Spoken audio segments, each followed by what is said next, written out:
So all of our students are using personal technology in the classroom, and I think the Media Arts Project has been essential for our teachers to understand that when students are using their technology, that the product that they create, that there's more than just pushing the button and recording.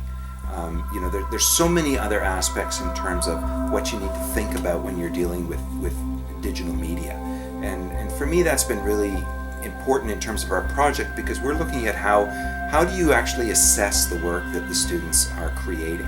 And we've seen a real evolution over the last few years from moving from what I would say is kind of very almost kind of or one-dimensional pieces of work, where it's a student holding a camera and just taking a video and turning that in, or putting work in a digital format, to where now we're starting to think about many other aspects in terms of camera angles, voiceovers, how do we build tension, how do we add all these different components to their pieces. So when we're assessing it as teachers, we're not just looking particularly at curriculum content.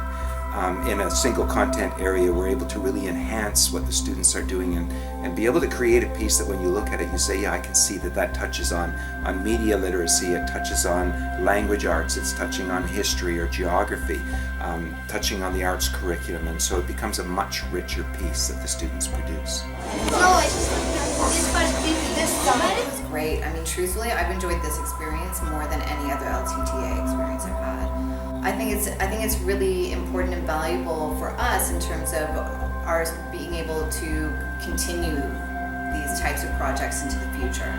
I think it's expanded our repertoire of skills and understanding, being able to convey that to the students.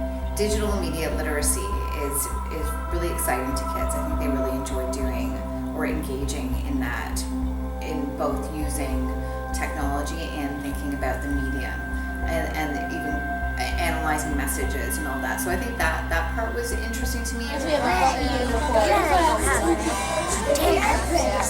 We created a framework as a group of teachers, an overall framework that we called it a check brick. So instead of using a classic rubric, we had a series of components of language, which included oral communication and media literacy, and then we had a drama component as well. To incorporate, and that was our sort of guiding force. And then with our students, we really split it up into 4 or 5 different sections. And as we finished a section, we would stop and then provide feedback to our students and check. So for example, the first step was to do a storyboard, and they had to come up with a storyboard with pictures, and then with their poem that they had created in another project, put it together, and then we would provide them feedback and assessment on that. And then once they were successful on that, transfer to the next part of the project. And we like to think, our assessment, if they were meeting all the goals of those individual components of the project, the overall project, we would see shine at the end, and that's exactly how